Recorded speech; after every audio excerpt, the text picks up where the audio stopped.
জানিয়ে দেব এই মুহূর্তে হাতে পাওয়া সর্বশেষ গুরুত্বপূর্ণ আপডেট বাংলা সংবাদ। শুরুতেই থাকছে ঢাকা নিয়ে দিল্লি ওয়াশিংটনের 180 ডিগ্রি পরিবর্তন। বাংলাদেশ নিয়ে ভারত এবং যুক্তরাষ্ট্রের মনোভাবের ভিন্নতা কোনো গোপন বিষয় নয়। আওয়ামী লীগ সরকারের সময় বাংলাদেশের দুর্বল গণতান্ত্রিক ব্যবস্থা ও চরম মানবাধিকার লঙ্ঘনে যুক্তরাষ্ট্র একাধিকবার ভারতকে সতর্ক করে তাদের অবস্থান পরিবর্তনের চেষ্টা করেছে, কিন্তু গত 3 সপ্তাহে এই অবস্থানের 180 ডিগ্রি পরিবর্তন হয়েছে। এখন বাংলাদেশের সংখ্যালঘু তথা হিন্দুদের উপর নির্যাতন হচ্ছে। এই বিষয়টি নিয়ে যুক্তরাষ্ট্রের কাছে অভিযোগ করেছে ভারত। মার্কিন প্রেসিডেন্ট জো বাইডেন এবং ভারতের প্রধানমন্ত্রী নরেন্দ্র মোদীর মধ্যে সোমবার এক ফোন আলাপের পর দিল্লি এক সংবাদ বিজ্ঞপ্তিতে জানায় যে বাংলাদেশের পরিস্থিতি নিয়ে দুই নেতা উদ্বেগ প্রকাশ করেছেন এবং আইন শৃঙ্খলা পুনঃপ্রতিষ্ঠা করা, সংখ্যালঘু বিশেষ করে হিন্দুদের নিরাপত্তা নিশ্চিতের উপর জোর দিয়েছেন। অবশ্য ওই ফোন আলাপ নিয়ে একই দিন ওয়াশিংটন থেকে প্রকাশিত প্রেস বিজ্ঞপ্তিতে বাংলাদেশের বিষয়টি কোনো উল্লেখই ছিল না। আপাত দৃষ্টিতে মনে হচ্ছে ভারতের কাছে যেটি খুব বেশি গুরুত্বপূর্ণ সেটি যুক্তরাষ্ট্রের কাছে ঠিক ততটা গুরুত্বপূর্ণ নয়। এবারে জানাবো আত্মসাৎকারীদের স্থানীয় সম্পদ অধিগ্রহণের কাজ শুরু। অর্থ আত্মসাৎকারীদের স্থানীয় সম্পদ অধিগ্রহণ এবং বিদেশে পাচারকৃত অর্থ ফেরানোর কাজ শুরু করেছে অন্তর্বর্তীকালীন সরকার। জানাবো হাসনাত আবদুল্লার খোঁজ নিলেন বিএনপি নেতা তারেক রহমান। সচিবালয়ের সামনে আনসারদের হামলায় গুরুতর আহত হয়ে সিএমএইচে ভর্তি বৈষম্যবিরোধী ছাত্র আন্দোলনের নেতা হাসনাত আবদুল্লার খোঁজ নিয়েছেন বিএনপির ভারপ্রাপ্ত চেয়ারম্যান তারেক রহমান। এদিকে প্রধান উপদেষ্টার বিশেষ সহকারী হলেন বৈষম্যবিরোধী ছাত্র আন্দোলনের মাহফুজ আলম। অন্তর্বর্তীকালীন সরকারের উপদেষ্টা ডক্টর মোহাম্মদ ইউনূসের আরও একজন বিশেষ সহকারী নিয়োগ দেওয়া হয়েছে। তার নাম মাহফুজ আলম। তিনি বৈষম্যবিরোধী ছাত্র আন্দোলনের লিয়াজো কমিটির সমন্বয়ক। মাহফুজ আলম ঢাকা বিশ্ববিদ্যালয়ের আইন বিভাগের 15-16 শিক্ষাবর্ষের ছাত্র। এবারে থাকছে বিএনপির স্থায়ী কমিটির সদস্য ডক্টর এজেডএম জাহিদ হোসেন বলেছেন, প্রশাসনের সর্বোচ্চ পর্যায় থেকে নিম্ন পর্যায় পর্যন্ত প্রতিটি প্রতিষ্ঠানে তাদের অর্থাৎ আওয়ামী লীগের লোক বহাল তবিয়তে বসে আছে। কিছু লোক সরেছে মাত্র। এদের প্রত্যেককেই এসব জায়গা থেকে সরিয়ে দিতে হবে। এবং সর্বশেষ জানাবো আন্তর্জাতিক সংবাদ। বিস্ফোরক বোঝাই ইসরায়েলগামী জাহাজ আটকে দিয়েছে নামিবিয়া। মঙ্গলবার রাতে জাহাজটি আটকে দেয় নামিবিয়ান পোর্টস অথরিটি। বিবিসির খবরে বলা হয়, চলমান গাজা যুদ্ধে ইসরায়েলের জন্য বিস্ফোরক বোঝাই জাহাজ পাঠিয়েছে ভিয়েতনাম। পরে ইসরায়েলগামী এমভি ক্যাথরিন নারে জাহাজটিতে যুদ্ধের সামরিক মালামাল পরিবহন করছে বলে কর্তৃপক্ষের সন্দেহ হয়। এর ফলে তারা জাহাজটিকে আটকে দেয়। এতক্ষণ শিরোনাম শুনছিলেন, এবার বিস্তারিত। প্রিয় দর্শক, আপনি যদি এই চ্যানেলে নতুন হয়ে থাকেন, ভিডিওটি দেখতে দেখতে চ্যানেলটি সাবস্ক্রাইব করে আমাদের সঙ্গেই থাকুন। আর এই ভিডিও সম্পর্কে আপনি আপনার মূল্যবান মতামতটি কমেন্ট বক্সে জানিয়ে দিন। আর হ্যাঁ প্রিয় দর্শক, জানিয়ে দিন ভিডিওটি কোথা থেকে দেখছেন। ঢাকা নিয়ে দিল্লি ওয়াশিংটনের 180 ডিগ্রি পরিবর্তন। বাংলাদেশ নিয়ে ভারত এবং যুক্তরাষ্ট্রের মনোভাবের ভিন্নতা কোনো গোপন বিষয় নয়। আওয়ামী লীগ সরকারের সময় বাংলাদেশের দুর্বল গণতান্ত্রিক ব্যবস্থা ও চরম মানবাধিকার লঙ্ঘনে যুক্তরাষ্ট্র একাধিকবার ভারতকে সতর্ক করে তাদের অবস্থান পরিবর্তনের চেষ্টা করেছে, কিন্তু গত 3 সপ্তাহে এই অবস্থানের 180 ডিগ্রি পরিবর্তন হয়েছে।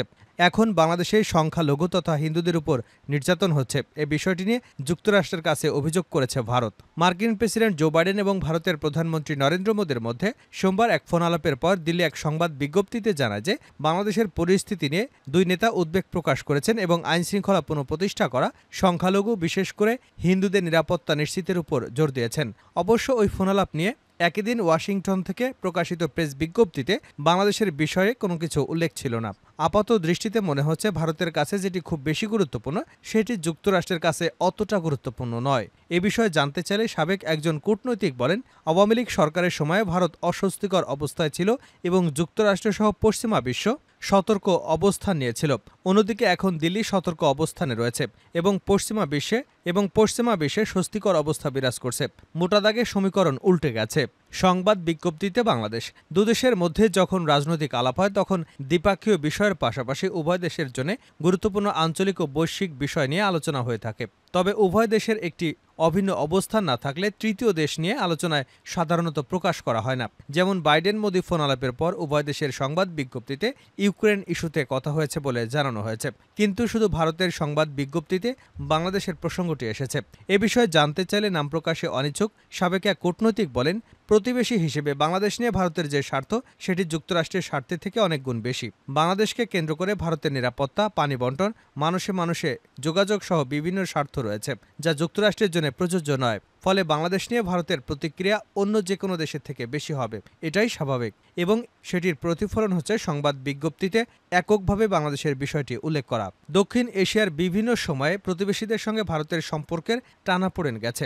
পাকিস্তানের সঙ্গে দীর্ঘদিনের বৈরী সম্পর্কের পাশাপাশি মালদ্বীপ, শ্রীলঙ্কা বা নেপালের সঙ্গেও বিভিন্ন সময় ভারতের সম্পর্কের অবনতি দেখা গেছে। এই অঞ্চলে গুরুত্বপূর্ণ সম্পর্কের ক্ষেত্রে ভারতের কূটনৈতিক একমাত্র সফল উদাহরণ ছিল বাংলাদেশ, এবং সেটিরও অবনতি হয়েছে আওয়ামী লীগ সরকারের পতনের পরে।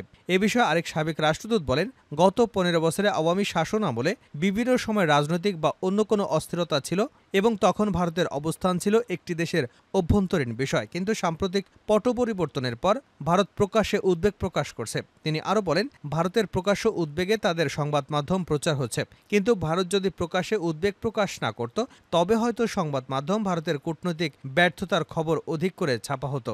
বার্তা দিচ্ছে দিল্লি। দীর্ঘদিন বাংলাদেশের ক্ষমতায় যারা ছিল তাদের সঙ্গে অত্যন্ত নিবিড় সম্পর্ক বজায় রেখেছে ভারত, এবং ভিন্ন কোনো পক্ষের সঙ্গে সম্পর্কের বিষয়টি গুরুত্বের সঙ্গে নেয়নি দিল্লি। ফলে বাংলাদেশের রাজনৈতিক সম্পর্ক রক্ষার ক্ষেত্রে এক ধরনের শূন্যতার মধ্যে রয়েছে ভারত। এ বিষয়ে আরেক সাবেক কূটনৈতিক বলেন, প্রকাশ্যে উদ্বেগ জানানোর মাধ্যমে আওয়ামী লীগকে তারা বার্তা দিচ্ছে যে দিল্লি এখনও তাদের পাশে আছে। আত্মসাৎকারীদের স্থানীয় সম্পদ অধিগ্রহণের কাজ শুরু, প্রধান উপদেষ্টার কার্যালয়। অর্থ আত্মসাৎকারীদের স্থানীয় সম্পদ অধিগ্রহণ এবং বিদেশে পাচারকৃত অর্থ ফেরানোর কাজ শুরু করেছে সরকার। বুধবার অন্তর্বর্তীকালীন সরকারের প্রধান উপদেষ্টার কার্যালয় থেকে পাঠানো এক সংবাদ বিজ্ঞপ্তিতে এ তথ্য জানানো হয়েছে। এতে বলা হয়েছে, ব্যাংকগুলোর নতুন ব্যবস্থাপনা কর্তৃপক্ষ, বাংলাদেশ ব্যাংকের আর্থিক গোয়েন্দা বিভাগ, বিএফআইইউ, পুলিশের সিআইডি, দুদকের সহায়তায় আত্মসাৎকারীদের স্থানীয় সম্পদ অধিগ্রহণ এবং বিদেশে পাচার করা অর্থ প্রত্যাবাসনের মাধ্যমে আত্মসাৎ করা অর্থ পুনরুদ্ধারে কাজ শুরু হয়েছে। অর্থ প্রত্যাবাসনের বিষয়ে বিভিন্ন বিদেশি সংস্থার সহায়তা চাইতে ইতিমধ্যে যোগাযোগ শুরু হয়েছে।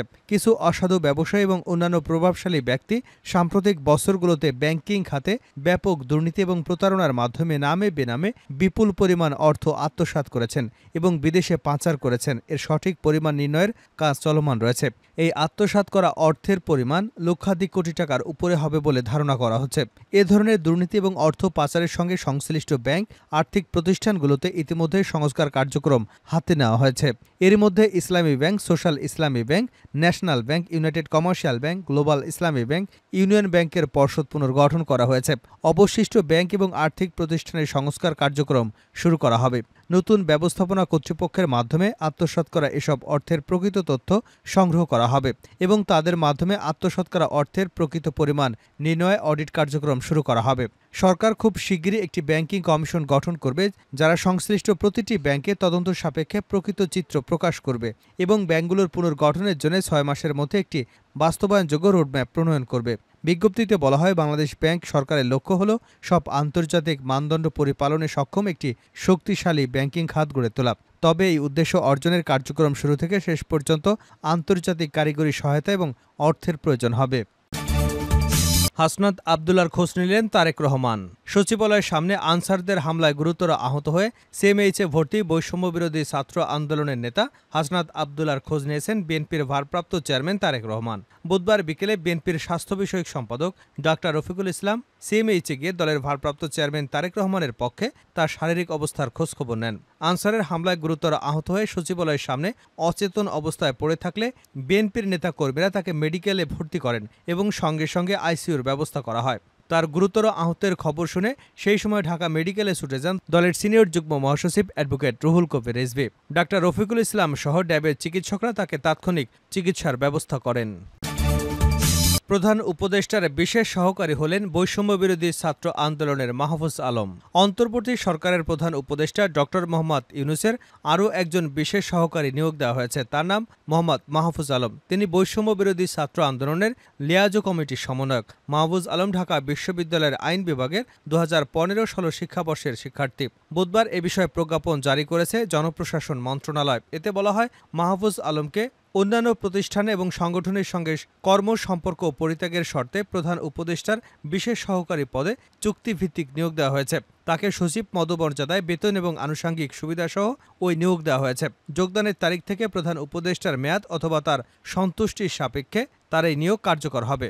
এর আগে ২৪শে অগাস্ট অবসরপ্রাপ্ত লেফটেন্যান্ট জেনারেল আব্দুল আজিজকে প্রধান উপদেষ্টার বিশেষ সহকারী নিয়োগ দেওয়া হয়। তিনি প্রতিরক্ষা এবং জাতীয় সংহতি উন্নয়ন বিষয়ক দায়িত্ব পালনে প্রধান উপদেষ্টাকে প্রয়োজনীয় সহযোগিতা প্রদান করবেন। বিশেষ সহকারী পদে থাকাকালীন আব্দুল হাফিজ উপদেষ্টা পদমর্যাদা, বেতন ভাতা, আনুষঙ্গিক সুযোগ সুবিধা পাবেন। ছাত্র জনতার আন্দোলনের মুখে গত ৫ই অগাস্ট আওয়ামী সরকারের পতন হয়। এরপর ৮ই অগাস্ট নোবেল বিজয়ী অর্থনীতিবিদ ডক্টর মোহাম্মদ ইউনূসকে প্রধান উপদেষ্টা করে অন্তর্বর্তীকালীন সরকার গঠন করা হয়। এই সরকারের উপদেষ্টা হিসেবে আছেন বৈষম্য বিরোধী ছাত্র আন্দোলনের ২ সমন্বয়ক মোহাম্মদ নাহিদ ইসলাম এবং আসিফ মাহমুদ সজীব ভূঁইয়া, দুজনই ঢাকা বিশ্ববিদ্যালয়ের শিক্ষার্থী।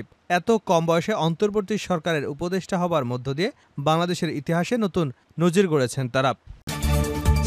শেষ করছে আন্তর্জাতিক সংবাদ দিয়ে। বিস্ফোরক বোঝায় ইসরায়েলগামী জাহাজ আটকে দিয়েছে নামিবিয়া। মঙ্গলবার রাতে জাহাজটি আটকে দেয় নামিবিয়ান পোর্টস অথরিটি। বিবিসির খবরে বলা হয়েছে, চলমান গাজা যুদ্ধে ইসরায়েলের জন্য বিস্ফোরক বোঝাই জাহাজ পাঠিয়েছে ভিয়েতনাম। পরে ইসরায়েলগামী এমবি ক্যাটরিন নামের জাহাজটিতে যুদ্ধের সামরিক মালামাল পরিবহন করছে বলে কর্তৃপক্ষের সন্দেহ হয়। ফলে তারা নামিবিয়ায় নোঙর করার অনুমতি দেয়নি। নামিবিয়ার আইনমন্ত্রী ইনোব ডাউসাব বলেছেন, ওই জাহাজে ইসরায়েলের জন্য নির্দিষ্ট বিস্ফোরক দ্রব্য ছিল, ফলে জাহাজটিকে নোঙর করতে দেওয়া হয়নি। ভিয়েতনাম থেকে রওনা হওয়া জাহাজটি উত্তরের ভূমধ্যসাগরের দিকে যাওয়ার আগে ওয়ালভিস উপসাগরে ডক করার অনুরোধ করেছিল। ওয়ালভিস বে নামিবিয়ার বৃহত্তম বাণিজ্যিক বন্দর। এটি আফ্রিকার মহাদেশের পশ্চিম দিকে অবস্থিত। প্রতিবছর প্রায় ৯০০টি জাহাজ এবং প্রায় ৮ মিলিয়ন টন কার্গো পরিচালনা করে নামিবিয়া পোর্টস অথরিটি।